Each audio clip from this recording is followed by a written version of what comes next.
Olá, galerinha do patronato, tudo bem com vocês? Espero que sim. Vamos aqui mais uma vez juntos para dialogarmos um pouquinho sobre as aulas de física. Hoje nós vamos estar aqui dialogando sobre a nossa 8ª aula e a nossa agenda nós vamos falar sobre as correções da página 215, questão 4, questão 5. Vamos falar um pouquinho sobre calor sensível, calor latente, os processos de propagação térmica, os princípios físicos do cotidiano relacionados à termologia. Vou propor para vocês como atividade de casa as questões 6 e 7 da página 215 e também irei propor para vocês a realização do mapa conceitual, do capítulo 20, ok? Para reforçar e fixar os conteúdos referentes a esse capítulo. Então vamos lá, vamos juntos navegar aqui no mundo da física, na aula 8, referente ao capítulo sobre termologia. Iniciando aqui com as correções das questões que ficaram aqui da aula anterior. Na aula anterior, nós dialogamos sobre as escalas termométricas, falamos sobre as escalas Celsius, Fahrenheit e a escala Kelvin. Aprendemos um pouquinho sobre as equações que regem essas escalas, a equação geral das escalas termométricas. Falamos das transformações da escala Celsius para a escala Fahrenheit, da escala Fahrenheit para a escala Kelvin, e aí sucessivamente. Essas transformações são extremamente importantes. E agora nós vamos exercitar. Então a questão 4 aí é a questão que está localizada no livro de vocês, na página 215. E ela diz o seguinte: a fusão do mercúrio sólido ocorre a menos 39 graus Celsius. Qual é a temperatura correspondente nas escalas Fahrenheit e Kelvin? É uma questãozinha que envolve a relação de transformações entre as escalas termométricas, né? Lembrando a vocês que a escala Celsius é a escala utilizada aqui no Brasil, a escala Fahrenheit é a escala utilizada nos Estados Unidos e a escala Kelvin utilizada na Itália, também conhecida como escala absoluta. Então, pegando aqui para transformar menos 39 graus Celsius para Fahrenheit e Kelvin, vamos aqui na letra A aqui, observar a relação entre temperatura em graus Celsius e a temperatura em Fahrenheit. Fica Tc sobre 5 igual a Tf menos 32 sobre 9. Então, tudo que a gente tem que fazer é, no lugar do Tc, que é a temperatura em graus Celsius, colocar aquele valor lá, que está no enunciado da questão, menos 39. Então, vai ficar menos 39 sobre 5 igual a Tf menos 32 sobre 9. E aí nós vamos ter aqui uma regrinha de 3. Esse 5 multiplica lá o Tf, ó, então fica 5Tf, menos 5 vezes 32 dá menos 160, igual a 9 vezes menos 39, vai dar menos 351. Esse menos 160 é negativo, passa para o lado de lá positivo. Então vai ficar 5Tf, fica menos 351 mais 160, que vai dar menos 191. E Tf vai ser o quê? Menos 191 dividido por 5. Nós iremos obter como valor registrado na escala Fahrenheit, menos 38,2. Então, significa dizer que menos 39 graus Celsius para a escala Fahrenheit corresponde a menos 38,2 Fahrenheit. E no item B, nós vamos passar aí para a escala Kelvin. É mais simples, né? Usando a relação lá das escalas. Tq igual a Tc mais 273. E aí nós iremos ter, no lugar do Tc, o menos 39. Então, vai ficar a temperatura em Kelvin igual a menos 39 mais 273. Menos 39 mais 273, a temperatura registrada na escala Kelvin vai ser de 234 kelvins. Então, meus queridos, significa dizer que menos 39 graus Celsius na escala Fahrenheit vale menos 38,2 e na escala Kelvin esse valor corresponde a 274 kelvins. Ok? Então, nessa questão 4 aí, o objetivo era trabalhar com essas transformações entre as escalas termométricas. Vamos agora para a questão número 5. Na questão 5, também na página 215, também é a questão de transformações entre temperaturas, envolvendo as escalas termométricas. E diz o seguinte: em algumas experiências de inseminação artificial, são utilizados refrigeradores a uma temperatura muito baixa, de aproximadamente 73 kelvins. Determine o valor dessa temperatura nas escalas Celsius e Fahrenheit. Então, pegando essa equação geral das escalas termométricas aí, a gente vai extrair dessas escalas o que nos interessa. Então, vamos primeiramente aqui transformar de Kelvin para Celsius. Então, se você observar aqui, ó, fica TC igual a TK menos 273. No lugar do TK, que é a temperatura em Kelvin, a gente coloca 73. Então, fica TC igual a 73 menos 273. Logo, iremos obter que a temperatura registrada aí na escala Celsius vai ficar TC igual a menos 200. E passando agora no outro para Fahrenheit, vamos pegar agora a relação entre Fahrenheit e Kelvin. Então, vai ficar TF menos 32 sobre 9 igual a TQ menos 273 sobre 5. Onde tem TQ, a gente coloca 73. Então, vai ficar TF menos 32 sobre 9 igual a 73 menos 273 sobre 5. Vai ficar TF menos 32 sobre 9 igual a 73 menos 273 vai dar menos 200, que dividido por 5 vai dar menos 40. Então, a gente faz uma regrinha de 3 aí, vai ficar F menos 32 igual a menos 40 vezes 9. F igual a menos 40 vezes 9 dá menos 360. Como esse 32 é negativo, passa para o outro lado positivo. Então, nós vamos obter aí temperatura na escala Fahrenheit, menos 360, mais 32, que dá justamente menos 328 graus Fahrenheit. Então, significa dizer que a temperatura de 33 kelvins na escala Celsius corresponde a menos 200, realmente é uma temperatura muito baixa, né? É por isso que é utilizada em experiências de inseminação artificial. E na escala Fahrenheit fica um valor aí de menos 328 graus Fahrenheit. Então, a questão 5 também a gente observa que é uma questão de mera transformação.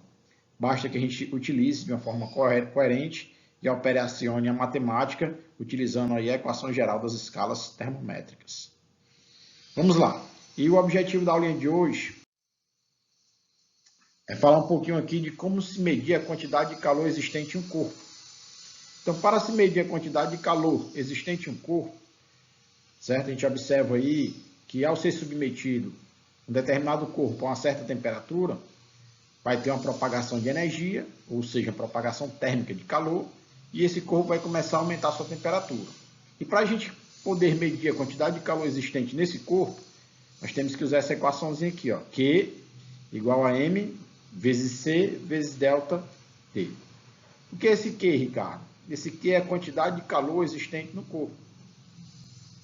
Esse M é a massa do corpo. Esse Czinho é conhecido como calor específico, que está relacionado à natureza do corpo, depende do material no qual o corpo é constituído. E o delta Q é a diferença de temperatura entre a temperatura final e a temperatura inicial. Para que a gente possa compreender isso aqui da melhor forma, vamos visualizar aqui um exemplo. Nesse exemplo, a gente observa: determine a quantidade de calor necessária para aquecer 400 gramas de água, que inicialmente está a 10 graus, vai passar para 80 graus Celsius. Aí ele nos fornece como dados aí o calor específico da água, que é o maior calor específico que tem, que é 1 caloria por grama grau Celsius. E aí o que a gente tem que fazer é substituir na equação. Vamos lá, vamos juntos. Q, que é a quantidade de calor que a gente quer, igual a M, a massa. Só uma correção aqui nessa questão. Essa massa aqui é para ser 200, tá ok? Aqui está 400. Vamos trabalhar com o valor 200. A gente vai corrigir aqui no enunciado da questão. É 200. Então, fica no lugar da massa 200, C, 1, e o delta T é a variação. É a final 80 menos a inicial 10. 80 menos 10. Então, vai ficar 200 vezes 1, 80 menos 10, 70. 200 vezes 1, 200. Vezes 70 dá 2 vezes 1, 2. 2 vezes 7, 14. Aí 1, 2, 3 zeros. 14.000 calorias. Que é a mesma coisa que 14 quilocalorias. Por quê, Ricardo? Porque 1 quilocaloria corresponde a 1.000 calorias. Tá bom? Então, a gente percebe que é uma questão simples, é uma mera substituição. Eu reforço aqui e ressalto mais uma vez com vocês, tem um errozinho aqui enunciado da questão. Em vez de 400 gramas, está trabalhando com 200, tá bom? Só uma mera correção. Mas a aplicabilidade na equação é esta. Vamos ver aqui mais um caso. Mais outro caso agora que nós estamos nos referindo é o calor latente. Toda vida que vocês ouvirem a palavra calor latente, vocês vão estar observando uma mudança de estado físico da matéria. Ou seja, quando a água passar para o estado sólido ou quando a água passar para o estado de vapor.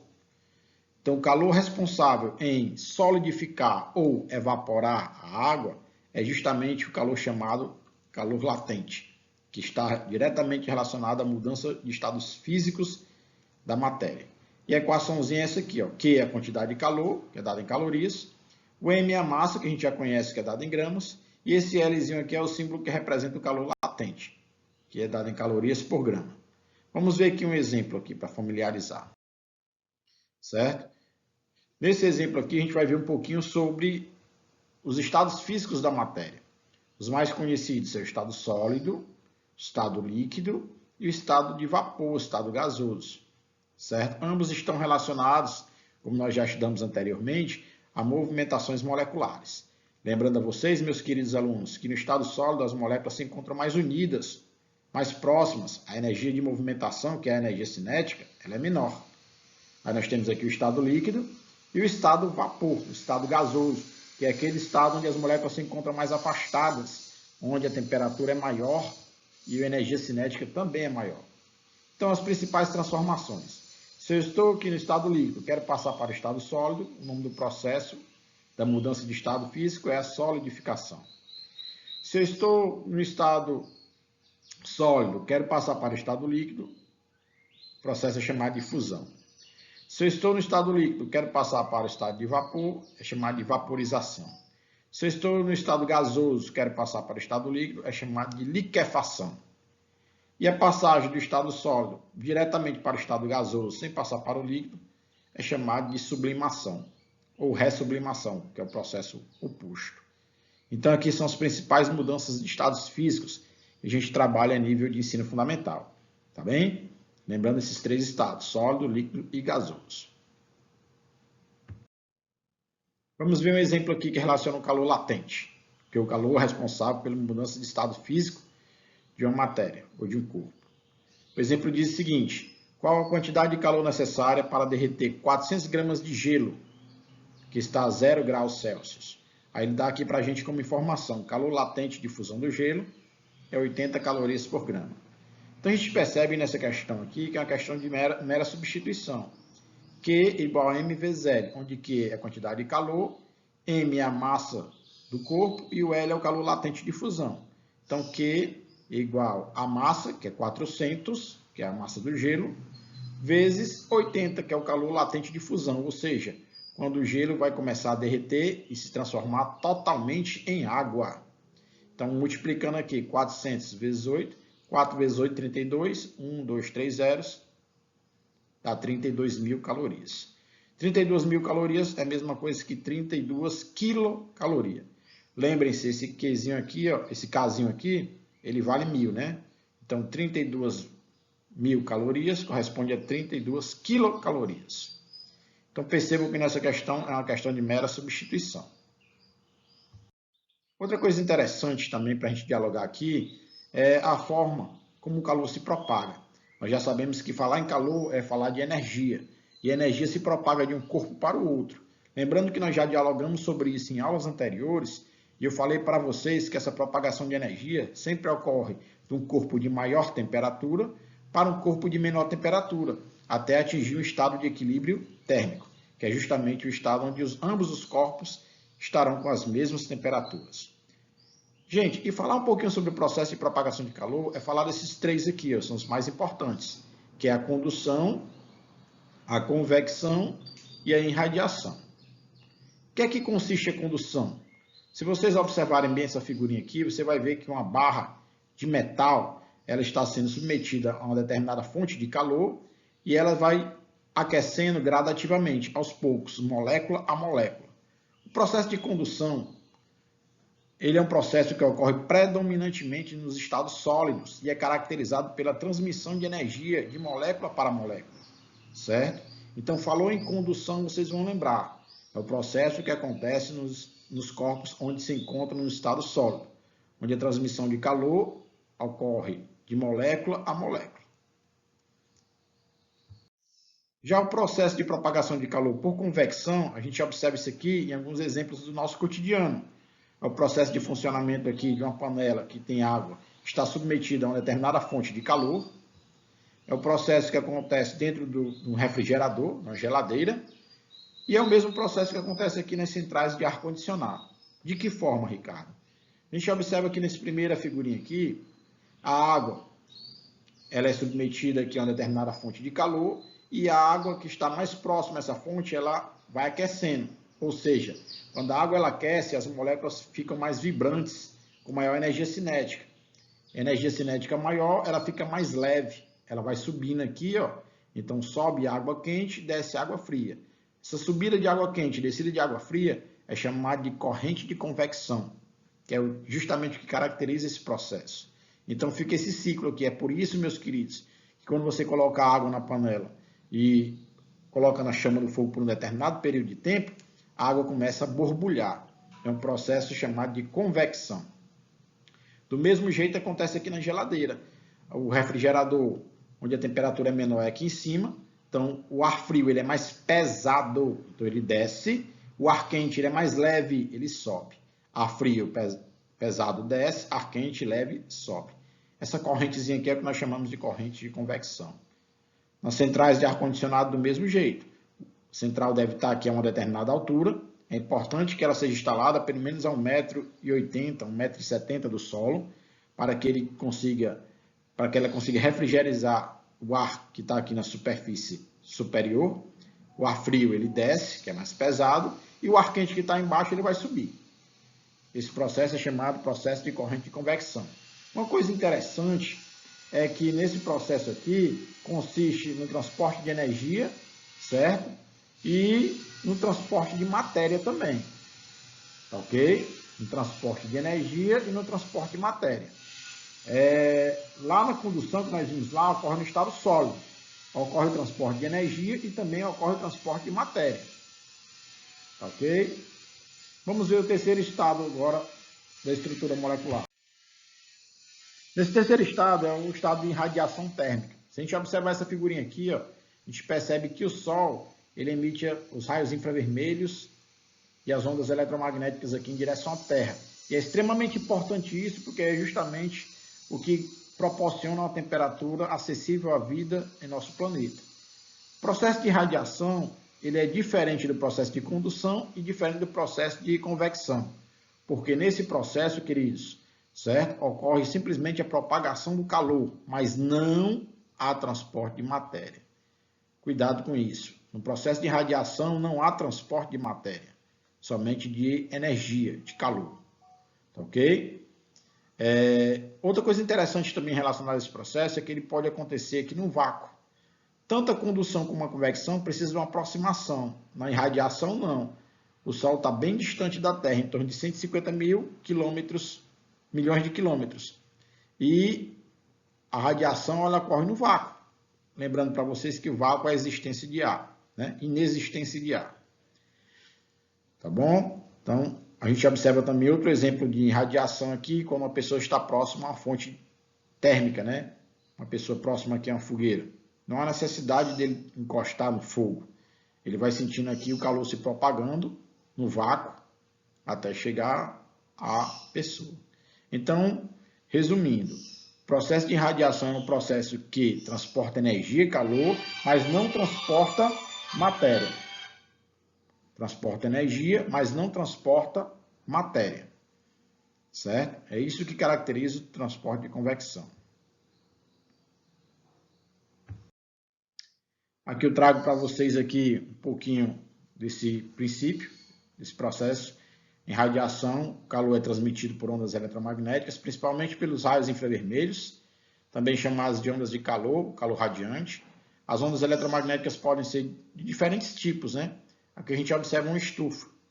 Os raios infravermelhos penetram aqui, uma parte é liberada para a atmosfera, outra parte fica dentro da estufa, proporcionando um aumento de temperatura aqui dentro, né? É o que caracteriza. Aqui nós temos aqui outras formas de radiação, inclusive esse processo também é utilizado em alguns exames para detectar células malignas, né? Que são os processos realizados na quimioterapia e radioterapia. Então, queridos, a gente finaliza